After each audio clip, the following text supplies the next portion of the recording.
ధర్మస్థల తవ్వకాల్లో ఉత్కంఠ కొనసాగుతుంది. బాహుబలి బెట్టపైనే అందరి చూపు ఉంది. ఆ బెట్టపైన శవాలను పూడ్చిపెట్టినట్లుగా అనుమానాలు వ్యక్తమవుతున్నాయి. మరోవైపు స్థానికుల్లో ఆందోళన పెరుగుతుంది. బాహుబలి గుట్ట ధర్మస్థల ప్రతిష్ట దెబ్బతీసేలా ప్రచారం జరుగుతుందని స్థానికుల్లో ఆగ్రహ విషయాలు వ్యక్తమవుతున్నాయి. రేపటి నుంచి మళ్లీ తవ్వకాలు మొదలు కానున్నాయి. బాహుబలి గుట్టపై తవ్వకాలకు తీవ్ర ఆటంకం కలుగుతుంది. చుట్టూ దట్టమైన అడవి వృక్షాలున్నాయి. మరోవైపు ధర్మస్థల్లో ఆందోళన కేసులో కీలక మలుపు చోటు చేసుకుంది. పోలీసులు 6గురిని అరెస్ట్ చేశారు. పోలీసుల విధులకు ఆటంకం కలిగించారంటూ పద్మప్రసాద్, సుహాస్, ఖలందర్, పుట్టుమోను, చేతన్, శశిధర్, గురుప్రసాద్లపై కేసులు నమోదయ్యాయి. తర్వాత నిందితులను జైలుకు తరలించారు. ఇక ధర్మస్థలపై తప్పుడు ప్రచారం చేస్తున్నారంటూ ఇటీవల యూట్యూబర్లపై దాడి చేశారు స్థానికులు. ధర్మస్థల ప్రతిష్టను దెబ్బతీస్తున్నారని ఆగ్రహం వ్యక్తం చేశారు. కవరేజ్కి వెళ్ళిన యూట్యూబర్లను స్థానికులు అడ్డుకున్నారు. ఈ క్రమంలో ఇరువురి మధ్య ఘర్షణ వాతావరణం చోటు చేసుకుంది. అడ్డుకోపోయిన పోలీసులతో కూడా పోలీసులు వాగ్వాదానికి దిగారు. దీంతో పోలీసులు కేసులు నమోదు చేసిన పరిస్థితి కనబడుతుంది. మొత్తం మీద ధర్మస్థలలో తవ్వకాల అంశం ప్రస్తుతానికి తాత్కాలికంగా విరామం ఇచ్చినప్పటికీ సోమవారం నుంచి మళ్ళీ తవ్వకాలు మొదలు కాబోతున్నాయి. అయితే ధర్మస్థలలో ఇప్పటి వరకు తవ్విన తవ్వకాలకు సంబంధించి పెద్దగా పురోగతి ఏమీ కనిపించలేదు. సిట్ అధికారుల దర్యాప్తు తీరుపై కొందరు అనుమానాలు వ్యక్తం చేస్తుంటే, మరోవైపు సిట్ అధికారులు మాత్రం తమ పని తాము చేసుకొని పోతున్న పరిస్థితి కనబడుతోంది. ఇక పాయింట్ 13 వద్ద పారిశుద్ధ్య కార్మికుడు మృతదేహాన్ని పూడ్చిపెడుతున్నట్లు తాము చూశామంటూ కూడా ఇటీవల దర్యాప్తు బృందానికి కొంతమంది చెప్పినట్టుగా తెలుస్తోంది. ధర్మస్థల సామూహిక ఖననాల కేసును దర్యాప్తు చేస్తున్న ప్రత్యేక బృందాన్ని ఒక మహిళ ఆశ్రయించింది. పారిశుద్ధ్య కార్మికుడు మృతదేహాన్ని పూడ్చిపెడుతున్నట్లు తాను చూశానని, ఆ తర్వాత ఇక ఆ బొలియార్ అటవీ ప్రాంతానికి సమీపంలో మృతదేహాన్ని పూడ్చిపెట్టడాన్ని తాను చూసినట్టుగా ప్రత్యక్ష సాక్షిగా ఆమె చెప్తున్న పరిస్థితి. శుక్రవారం నాడు సిట్ తనిఖీ చేసిన బొలియార్ అటవీ ప్రాంతంలో ఇది జరిగినట్టుగా ఆమె చెప్తోంది.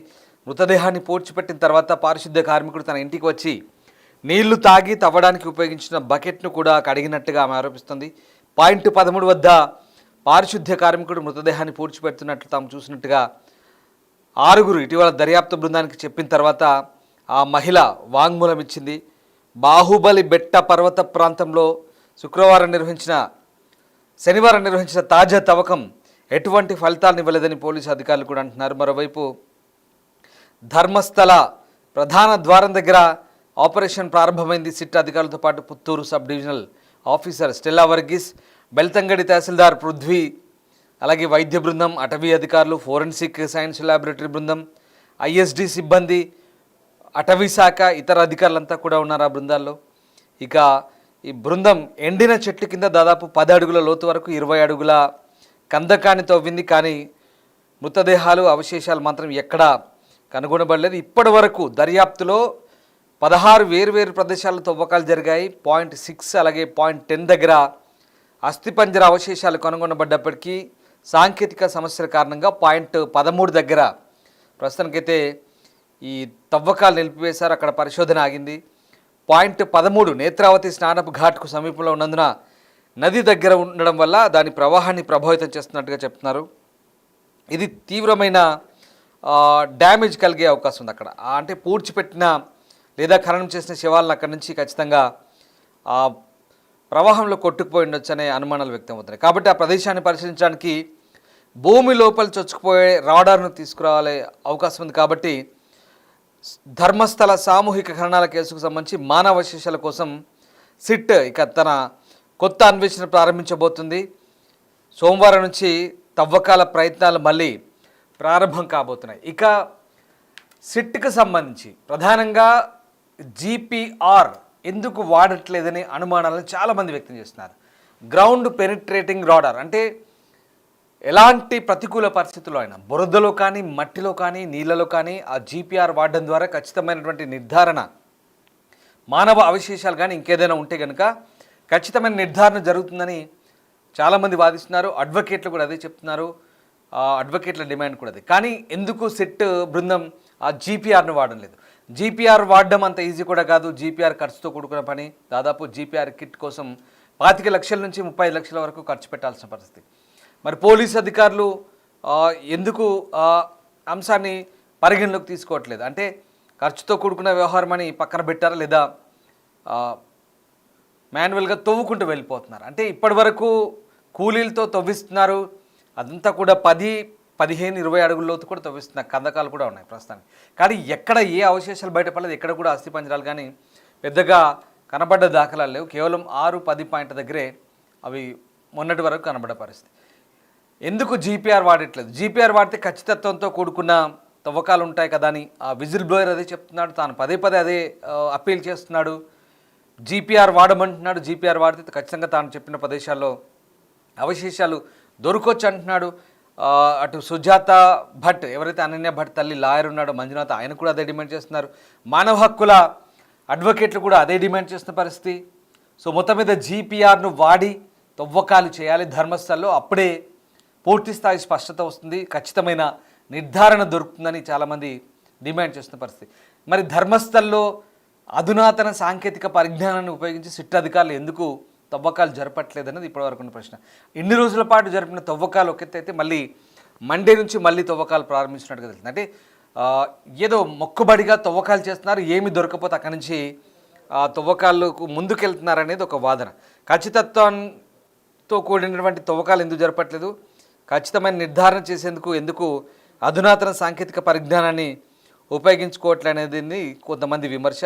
సో అందుకు అనుగుణంగా మరి మండే అంటే సోమవారం నుంచి తవ్వకాల్లో జీపీఆర్ వాడతారా, ఏం జరుగుతుందని మాత్రం ఆసక్తికరంగా మారుతుంది. సో మొత్తం మీద అదలా ఉంటే ఇప్పుడు ఈ ఆగస్టు 6న ధర్మస్థల్లో ఈ పంగల్ క్రాస్ సమీపంలో ఎవరైతే సౌజన్య ఉన్నారో మృతులలో, ఆమె ఇంటి దగ్గర ఒక బిగ్ బాస్ కంటెస్టెంట్ వెళ్ళినప్పుడు అతన్ని అంటే వాళ్లకు సానుభూతి చెప్పేందుకు వెళ్ళిన ఒక మాజీ కంటెస్టెంట్ ఎవరైతే బిగ్ బాస్లో పాల్గొన్న అతను ఉన్నాడో ఆయన్ని ఇంటర్వ్యూ చేయడానికి వెళ్ళామంటూ కొంతమంది యూట్యూబర్లు మీడియా ఛానల్ వెళ్ళినప్పుడు వాళ్ళపై కొంతమంది కొన్ని గ్యాంగ్స్ అక్కడ దాడి చేశాయి.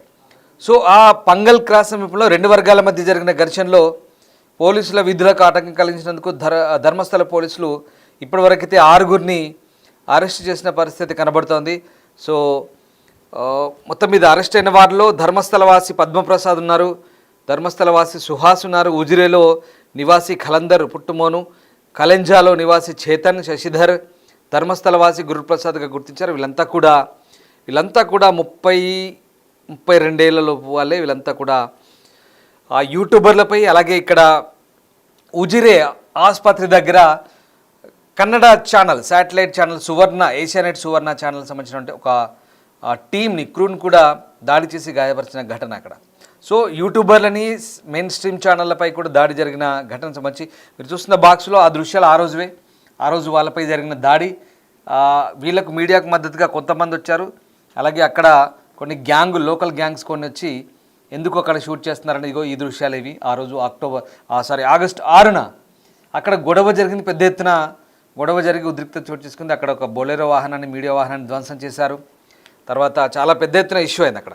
సరే, అది ఆ ఇష్యూలో 6గురిని ప్రస్తుతానికైతే అరెస్ట్ చేశారు. ఇక ఈ వ్యవహారానికి సంబంధించి ముఖ్యంగా ధర్మస్థల్లో హిందూ కార్యకర్తలను పోలీసులు లక్ష్యంగా చేసుకొని దాడులు చేస్తున్నారంటూ అక్కడ ఎమ్మెల్యే హరీష్ పుంజా కూడా ఆరోపిస్తున్న పరిస్థితి కనబడుతుంది. సో శాంతి భద్రతల పరిరక్షణ పేరుతో